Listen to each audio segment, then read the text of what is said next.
नमस्कार साथियों, आप लोग शुभ ऑनलाइन क्लास में आने के लिए स्वागत करते हैं। और आज हम लोग हिंदी पढ़ने जा रहे हैं। हिंदी में दो बुक होते हैं, जो है पहला बुक का नाम है गोधली, दूसरा बुक का नाम है वर्णिका। आज वर्णिका का पाठ हम लोग पढ़ेंगे। वर्णिका का पाठ पढ़ेंगे तो वर्णिका में 5 चैप्टर कुल होते हैं। 5 चैप्टर कुल होते हैं तो 5 चैप्टर में से पहला चैप्टर स्टार्ट कर रहे हैं, जिसका नाम है दही वाली मगम्मा। दही वाली मगम्मा, ठीक है। दही वाली मगम्मा में तीन ठो कंडक्टर होते हैं, उसके बारे में पूरा समझेंगे। इसके बारे में पूरा समझेंगे। दही वाली मगम्मा आप लोग को बताते हैं कि श्रीनिवास जी का पूरा नाम क्या था। कहानी शुरू से स्टार्ट कर रहे हैं। श्रीनिवास जी का पूरा नाम था मस्तिष्क बेकेट एंड ग्यार, यानी दही वाली मगम्मा के लेखक कौन है? दही वाली मगम्मा के लेखक है श्रीनिवास। श्रीनिवास जी का पूरा नाम था मस्तिष्क बेकेट एंड ग्यार। मस्तिष्क बेकेट एंड ग्यार, जिनका जन्म श्रीनिवास जी का जन्म, ये एग्जाम में हमेशा पूछा जाता है। जिनका श्रीनिवास जी का जन्म 6 जून 1891 ईस्वी में हुआ था, कोलार के कर्नाटक में, ठीक है। कोलार के कर्नाटक में ये कहानी कन्नड़ सहित है। यानी यह कहानी कैसा लिया गया है तो कन्नड़ से लिया गया है। कन्नड़ सहित है। इन्होंने कविता, नाटक, आलोचना, जीवन चरित्र आदि साहित्य की प्रेसा सभी विधियों में उल्लेख योगदान दिया है। यानी यह कहानी आलोचना में, कर्नाटक में, जीवन चरित्र में यह कहानी योगदान दिया, ठीक है। तो यह कहानी योगदान दिया है।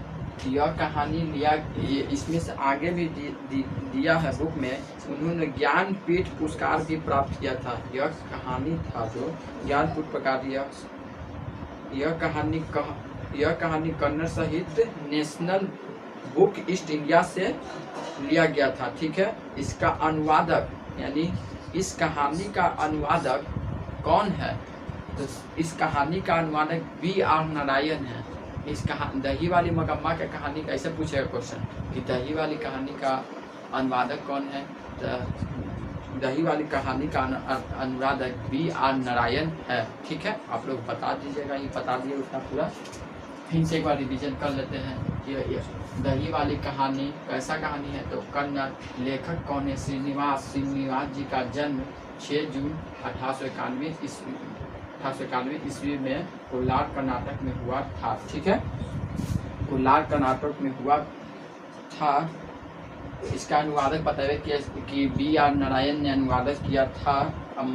श्रीनिवास जी का पूरा नाम क्या था? यहाँ पर लिख लीजिएगा, यहाँ पर लिख दे रहे हैं। श्रीनिवास जी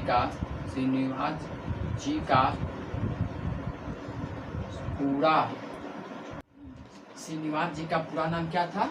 मस्तिष्क बेकेट अधिकार, ठीक है। अब हम सीधे ही कहानी पर आते हैं। जो कहानी है एक विधवा औरत होती है, जिसका नाम है दही वाली मगम्मा। दही वाली मगम्मा उसका नाम है। तो दही वाली मगम्मा इस कहानी में 3 कैरेक्टर होते हैं। दही वाली मगम्मा है, ठीक है। पहले आपको दही वाली मगम्मा की विधवा औरत है वो। तो विधवा औरत एक दिन अपने गांव से, उसका गांव था वेंकटपुर। उसका गांव था, हम लिखे हैं, देखिए इसका गांव दही मगम्मा का गांव वेंकटपुर के पास था, ठीक है। तो वेंकटपुर के पास था। उस गांव से निकलती है तो दही बेचने कहाँ जाती थी? बेंगलुरु के पास। तो वो गांव से निकलती थी, वो अपने गांव से निकलती थी वेंकटपुर से। वो आती थी दही बेचने बेंगलुरु के पास दही बेचती थी। वहाँ पर एक माझी थी। माझी से वो हमेशा भेंट मिलती थी, मुलाकात करती थी अच्छे से। और अपने माझी को प्रणाम करती थी, कैसी हो माझी। तो रास्ते में एक माझी को मानती थी, वो मानती थी माझी को, ठीक ना। वो ऐसा बुक में दिया गया है, उसको मिलती थी और माझी को हमेशा दही वहाँ पर देने भी जाती थी, ठीक है। वो जाती थी पूरा गांव में दही वो बेच लेती थी। तो दही वो बेच लेती थी तो उधर से आती थी तो अपने उसके बेटा था, बेटा का तो शादी कर लिया था। तो बेटा का शादी जो हो गया था तो उसका बहू था, यानी बेटा का मगम्मा का बहू। तो मगम्मा का बहू तो उसका एक पोता था। तो मगम्मा का एक बेटा था, मगम्मा का बेटा था। मगम्मा का बेटा का शादी हो गया था, उसका नाम था नजम्मा। तो नजम्मा अपने बेटे को पीटती थी एक दिन, तो उधर से मगम्मा आ रही थी तो देखती है, कहती उधर से आती है तब देखती है कि नजम्मा अपने बेटे को पीट रही है। तो वो उसको दिखते हुए बर्दाश्त नहीं होती है। तो वो कहती है क्यों राशि एक छोटे से बच्चे को क्यों पीट रही है। नजम्मा का मगम्मा बोलती है क्यों राशि छोटे से बच्चे को क्यों पीट रही है, इसको बच्चा को क्यों पीट रही है नजम्मा, ऐसा करके बोलती है। तो उसको वहाँ पर बहू नजम्मा को बहुत ही लगता है कि हमको गर्व, कुछ अलग बात ही बोल दिया, इसी कारण बहू नजम्मा गुस्सा हो जाती है। गुस्सा होकर कहती है कि आने दो, हम अपने पति को, यानी अपना नजम्मा को बोलती है, नजम्मा कहती है कि आने दो, हम अपने पति को, हम आपके बेटे से बोलते हैं। तो कहती है कि आने दो। तो बोलती है, बेटा बोलता है उसका कि क्या तुमको थोड़ा सा अपना बेटा को पीट रहा था तो उसमें क्या दिक्कत हो, अपने बेटा को पीटने के लिए हक नहीं होता है, ये बोलता है कि पीटने के लिए हक नहीं होता है मगम्मा को। तो वो कहता है कि ठीक है, पीटने का हक होता है तो ऐसा क्यों पीटेगा, वो एकदम रोड पर ही पीटने लगता है, ऐसा कर बताती है। तो वो कहती है कि ऐसा तुमको दिक्कत होता है तो तुम उससे बात ही नहीं करना। तो बोलती है कि फिर वहाँ पर बात होता है कि तुम बहुत ही ज़्यादा बोलते हो, बेटा बोलता है बहुत ही तुम ज़्यादा बोलते हो, हम तुम लोग के साथ नहीं रहेंगे, ऐसा करके बोलता है मगम्मा। तो ठीक है जाओ, साथ नहीं रहेगा तो खाना नहीं खाना, जाओ अपना बनाना। तो फिर एक दिन मगम्मा अपना खाना अलग बनाने लगती है। तो वो एग्ज़ाम में पूछा जाता है कि मगम्मा अपना खाना कब से अलग बनाने लगती है। तो आज दोपहर से, या क्या कब से खाना बना देती है, आज दोपहर से, ऐसा करके एग्जाम में पूछा जाता है, याद रखिएगा। तो मगम्मा अपना खाना कब से अलग बनाने लगती है, आज दोपहर से, ठीक है। तो ये तो अपना खाना अलग बना रहा, और मगम्मा अपना खाना अलग ही बनाने लगता था। तो खाना बनाने लगता था तो खाना अपना अलग बनाती थी। तो फिर वो दिन से अपना पैसा था उसके पास, जो भी था पैसा उसा, तो अब फिर उसके पास एक माँ जी था। तब माँ जी के पास वो बोलती आ जाती है, कहती है देखिए ना हमको खाना उना बेटे जी बहू जी सब नहीं देते हैं, तो अब खाना अलग बना रहे हैं। तो बनाते हैं। तो वो कहती है कि ठीक है, आपके बहू जी खाना नहीं बना के देती है तो वो खाना आप अपने पैसे को बना के रखिएगा, खाइएगा, अपना दही बेचिएगा। तो दही बेचिएगा तो मगम्मा के साथ एक घटना घटती है, हो जाती है। दही वो बेचने उठने जाती थी तो उसके रास्ता में एक जुआरी भेंट हो जाता था। तो जुआरी भेंट तो वो बहुत ही मगम्मा को परेशान करता था। मगम्मा बहुत ही परेशान हो जाती थी। तो जो जुआरी था, जुआरी कहता है कि माँ जी पैसा रखी हुई, मगम्मा को कहता है कि पैसा रखी हुई है तो हमको कर्जा दो ना। वो किससे बोलता है, मगम्मा से। जुआरी का नाम होता है रंगप्पा। वो बार बार ही पूछता है बात, पैसा रखी हुई है, कुछ हो तो दो ना, ऐसा करके बोलती है। तो पैसा नहीं देती है तो मगम्मा को हाथ पकड़ लेता है। तो वहाँ पर बहुत ही गलत साबित हो जाता है मगम्मा के साथ। वो कहता है कि हम नहीं देंगे, क्या कर लेगा। तो फिर वहाँ से हाथ पकड़ लेता। तो वहाँ पर मगम्मा पूरा ही रुआसी हो जाती है। अपने फिर उधर से लौटती है तो आती है तो अपने माँ जी के पास जाती है। माँ जी के पास जाती है तो कहती ना है कि देखिए ना आपको रास्ता में एक जुआरी भेंट हो गया था जिसका नाम था रंगप्पा, वो हमसे पैसा मांगती है।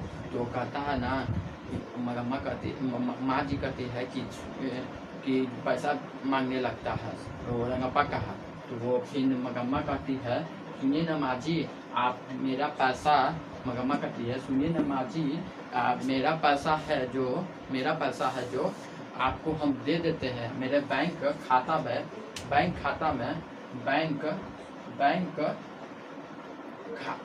खाता में डाल दीजिएगा। वो ये मगम्मा कहती है बैंक खाते में माँ जी डाल दीजिएगा। तो कहती है ठीक है।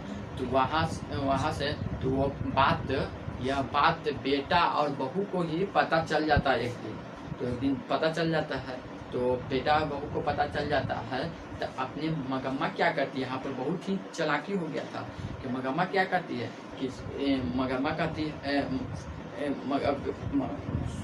मगम्मा के बहू को तो पता चल गया था कि मेरा पैसा छीन रहा। तो उसका बेटा था जो बहू नजम्मा का बेटा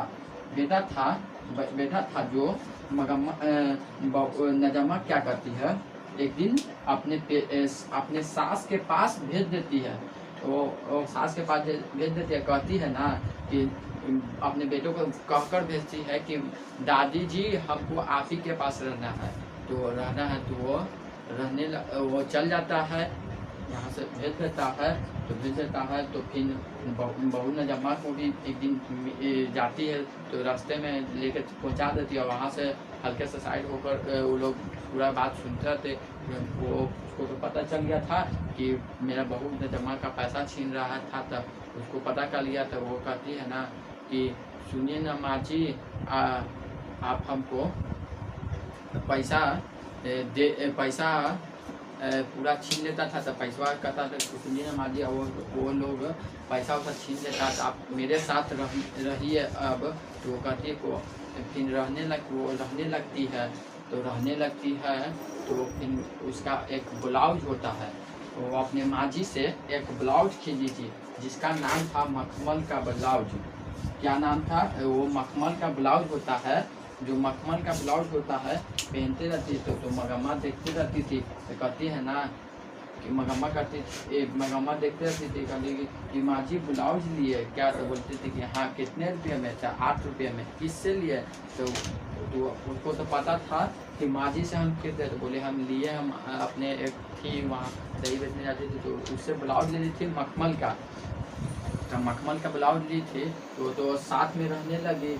तो कान का वगैरह सब कुछ मगम्मा का बना देता था। ऐसा खाता में मगम्मा अपना तो बहू से मिल लेती है और मिल के अपने कहती है कि आप रहिए मेरे साथ ही रहती है। तो फिर मेरे साथ वो अटैच हो जाती है, वो साथ में रहने लगती है। तो वो कहती है सुनिए ना माँ जी आप वो मगम्मा को तो पता था कि तेरा बहू का पैसा पूरा छीन लेता था। तो वो कहती थी ना सुनिए माँ जी वो अब आप दही बेचने नहीं जाइएगा। तो यानी बहू नजम्मा कहती थी कि अब हम दही अब हम बेचेंगे। दही हुआ तो हमेशा ही दही मगम्मा ही बेचने। अब नजम्मा उसका काम, जो मगम्मा का काम पूरा काम उसकी बहू करने लगती थी। वो दही बेचने पूरा करने जाती थी। तो दही बेचकर वो आती थी। अब दही वो पूरा वही बेचती थी।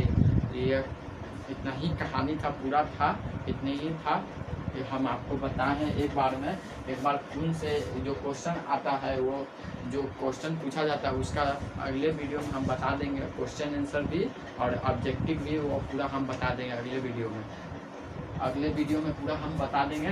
तो एक बार ऑब्जेक्टिव जो आता है अभी हम आपको फिलहाल जो होता है वो बताते हैं और अगले वीडियो में आपको क्वेश्चन आंसर बता देंगे। ठीक है, यहाँ पर क्वेश्चन बनता है इस तरह से। क्वेश्चन बनता है इस कहानी का कथाकार कौन है? इस कहानी का कथाकार आपको बतावे किए हैं कि श्रीनिवास जी है।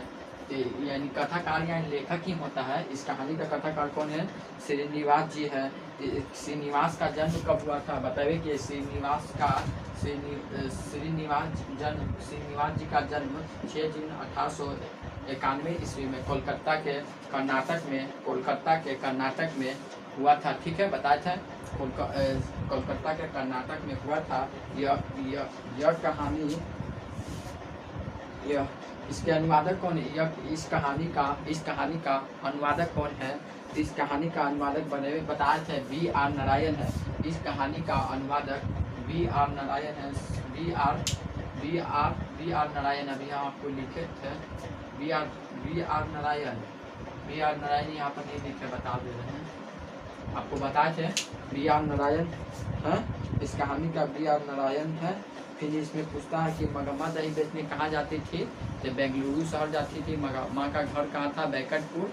और माँ का रास्ता में एक अमराई का कुआं था, बताए थे अमराई का कुआं था। वो पूरा, अब इतना ही पूरा ऑब्जेक्टिव पूछा जाता है। मखमल का ब्लाउज होता है जो 8 रुपया में खरीदती थी। और मगम्मा ने बहू नजम्मा से क्यों राशि इस कर भी एक क्वेश्चन बनता है। मगम्मा ने बहू से क्यों क्या था? तो क्यों राशि कहा था। ठीक है, ये इतना तक ही पूरा क्वेश्चन बनता है और इसका क्वेश्चन आंसर अगले बार में बता देंगे। और इसका थोड़ा सा ऑब्जेक्टिव लिख के बोर्ड पर हम आपको बता देंगे। ठीक है, आपको इस तरह का वीडियो लेने के लिए मेरे चैनल को सब्सक्राइब कीजिएगा और लाइक कीजिएगा।